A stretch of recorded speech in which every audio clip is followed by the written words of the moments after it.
भाई मैंने जय जगन्नाथ कलिंग ऑर्गेनिक फार्म आउ एक नूतन वीडियो को आपण मान समस्त स्वागत। आगुरी आप वीडियोटा देखी थे जो थे एमबी प्लाउ लगा है कि माटी खोलाई इन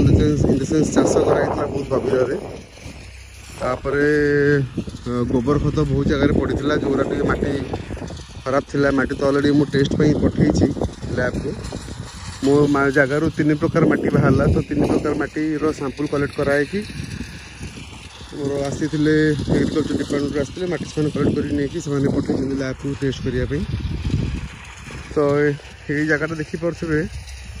केते सामान हो माटी गुरा गुंड गुंड हो बहुत गुड़ा काठ फाट सब पड़ी ये आगुरी बहुत गछ थिला से गचर मुझे काटिक सफा कल तो चेर फेर भी बाहर तो बहुत काठ गुंडी पड़ी जोरा कि सेपटे देखिपे लेडीज मैंने से काठ गुरा सब बाहर कर काठ फाट बाहर कर रखिए निआ लगाई पड़ा हो देखिए काठ गुरा सब गदा है भी निआ लगा हे तो से सफा कर काठ कुटा रखिले जो बेड तैयारी हो बेड बेले असुविधा कर तो आज रोटावेटर यूज कराई कि माटी गुरा सब गुंड गुंड कराऊँ माटी गुरा बहुत सुंदर भाव गुंड गुंड हो माटी बहुत नरम हो देखो एपट साइड जो खोला होता से गुरा जेपर्यंत रोटावेटर चलनी सेमती अच्छी से आस्ते आस्ते चलू आज लेट्रे कम आरंभ है तो रोटावेटर सीट जाऊँगी तो युरा सबू सैला किसी जगार प्लाउ लंगल आउ थे मरा हे कहीं से जगह माटी टे भल खोली से ऊपर माटी टे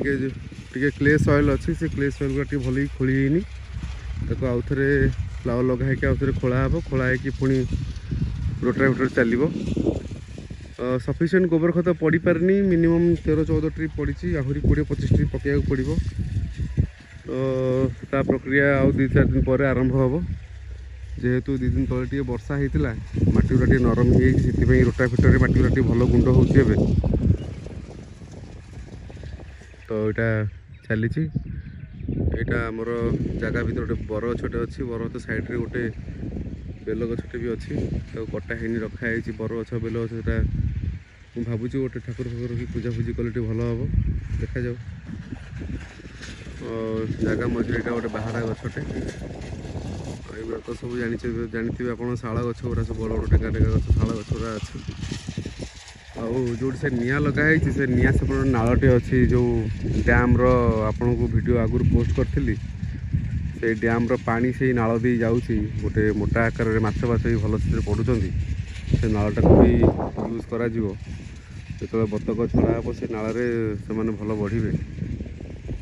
तो ये प्रकार सब योजना अच्छी देखा जाऊ कौन होमती आगुरी कही आपण मान योजना गोटे पटे भगवान को योजना आ गोटे पटे तो तो सोफार सब गोटे चली देखा जाऊ कौन हो अन्य किसी अपडेट आसिले किसी नूतन काम आरंभ कले निश्चित भाव शेयर करी। धन्यवाद।